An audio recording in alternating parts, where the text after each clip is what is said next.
into another Running with the Timberwolves, I should say, podcast on the Believe Sports Network. My name is Gabe Anderson. Thank you all for tuning in. And I don't know how long this is going to be. I'm just kind of freelancing it because we got to talk about it. The Minnesota Timberwolves win Game 1 in Denver. Can you believe it? Well, I know a lot of you can believe it because I think this team is primed to make a run in this playoffs. If they haven't already, they're 5-0 in the playoffs.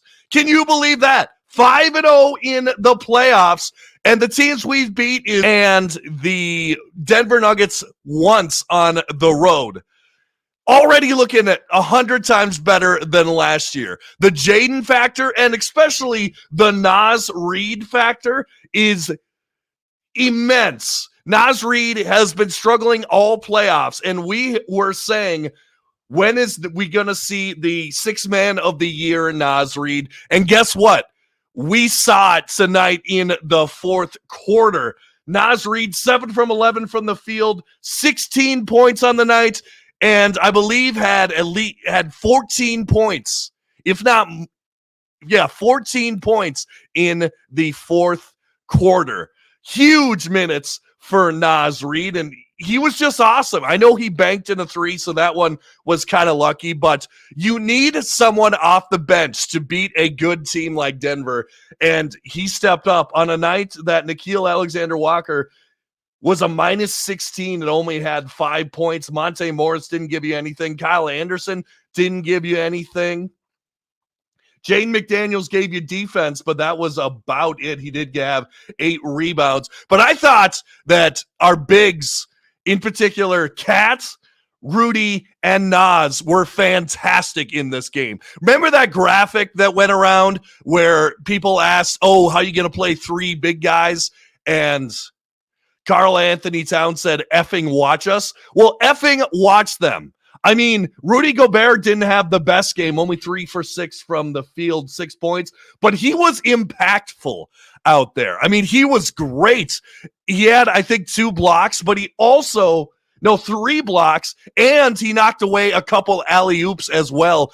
And there were a lot of times Jamal Murray and the like went through the lane, or Kentavious Caldwell-Pope saw Rudy and was like, nope, I'm going to pass it back out.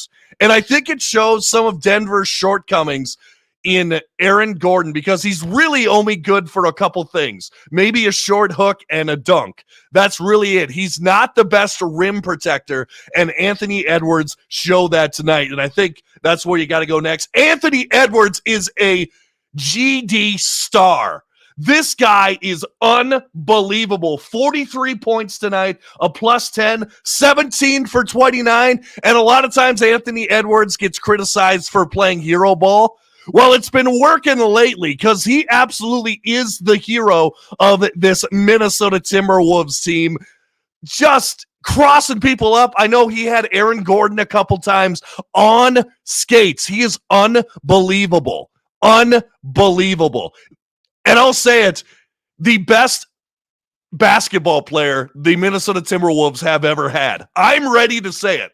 And I know that people are going to stand for Kevin Garnett, and this is coming from a guy whose favorite player for years was Kevin Garnett.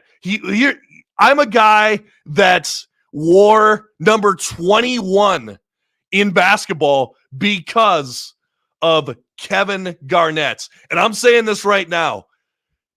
Anthony Edwards is the best basketball player the Minnesota Timberwolves have ever had. I mean, he had Kobe-like moments where you just give him the ball, get out of the way. Maybe he's got to pass it back to you, and then he attacks.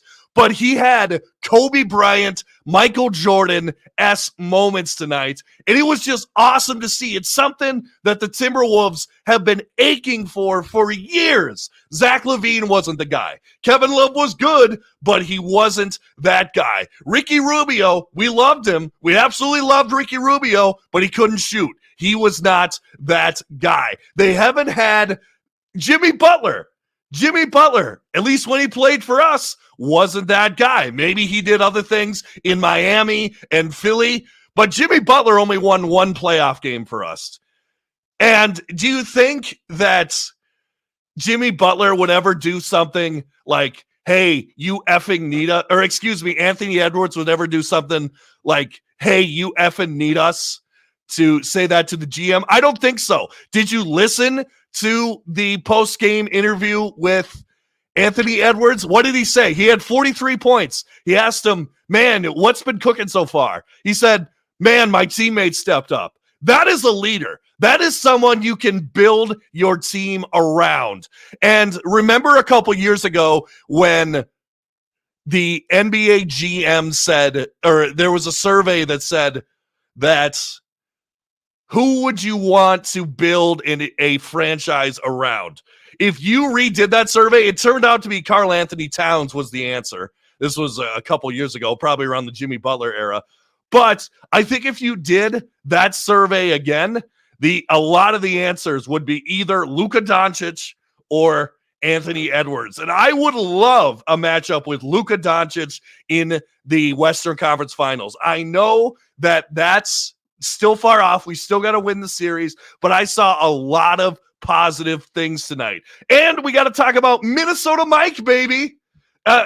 Chris was talking about in the last podcast, you can't waste a game where Mike Conley gives you 14, 16 points. You got to win that game. And that's exactly what they did. They hit some clutch shots, and a lot of these came in the second half. So the Wolves just did enough to stick around in the first half and then took it in the third quarter and then held on in the fourth. What a fourth quarter by the Minnesota Timberwolves. And it was just awesome. I mean, on a game, Jaden McDaniels scores 0 points and goes 0 for 7 from the field. Other guys stepped up. It was just great to see, and I love watching this team night in and night out because, let's be honest, our past playoffs appearances, we were kind of just happy to be there. The Jimmy Butler one, okay, we finally made it to the playoffs. We beat the Nuggets in Game 82. Awesome. Where did the Nuggets go from there? They ended up going to the NBA Finals. Eventually, it took us some years, but eventually ended up going to the NBA Finals. Where did we go after that? We traded Jimmy Butler. We got rid of Taj Gibson. We got rid of all the guys and basically rebuilt around Anthony Edwards. And thank God that we did. But what I'm saying is the first time against Houston, we're just happy to be there. We're playing James Harden. It's a tough situation. We only win one game. We're happy to win one game. Whatever. They're one of the best offenses in the league. Whatever. Next time we go against the Memphis Grizzlies, you're thinking, oh, maybe we can take this series, but I don't think there was a lot of optimism that the Timberwolves could make it past the second round. Maybe beat Memphis in the first round, but I don't know if there's a lot of optimism. And it was kind of the notion, okay, let's get past the first round, and then we'll see what happens, which actually I've heard a lot about this team, but I think that narrative is going to change very, very soon because they do it with defense. Last year, we played our hearts out. That's true. But we didn't have the likes of Jaden McDaniels and Naz Reid, and people were just happy to make the playoffs. This year, we're a 3 seed. We come out, stomp the Phoenix Suns. Everyone thinks, oh, Phoenix Suns are a bad matchup. Nope. No, they're not. Not for this team, not for the length that we have, not for the scoring off the bench that we have, not for the defense that we have. We come out, stomp them in 4 games. Don't even mess around. Like I said, I had tickets to Game 5. I had tickets to Game 5 of the series, and I was happy to see them win in 4. What do we do with a week off? We even lose our coach to the sidelines. And guess what? We come out with a great game plan. Kudos to Mike and Nori. I'm sure he was meeting with Chris Finch all week, and Chris Finch was dictating what he wanted through Mike and Nori.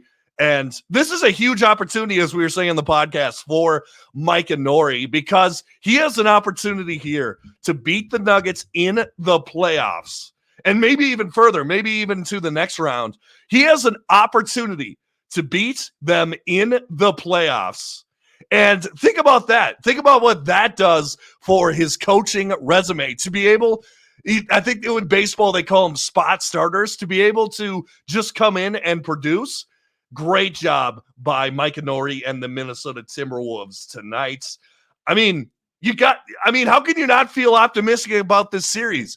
You just saw Anthony Edwards do something amazing. Now, I know Jamal Murray wasn't really around in the first half, had 0 points, came on in the second half, but we outscored him in the second half. And I think we played pretty good defense on Jokic. Yes, he's going to get his back downs every so often where he backs down Rudy Gobert here and there. But other than that, I mean, let's take a look at the stats right here. Nikola Jokic was 11 for 25. I think we even said that on the podcast. If we could hold him to below 50% shooting and have him take a high volume of shots, that is the formula for success. Michael Porter Jr. was good, 20 points, 6 for 13 shooting. Jamal Murray finishes 6 for 14 with 17 points. Aaron Gordon, largely a non-factor. And how about this? Jamal Murray and Aaron Gordon leads the team in plus minus with a negative 23 and a negative 22. Negative 23 for Aaron Gordon and a minus 22 for Jamal Murray. I mean, that's great. That means that when they were on the floor, particularly Jamal Murray, the Wolves were winning the game. And man, I love what I saw out of the Timberwolves tonight.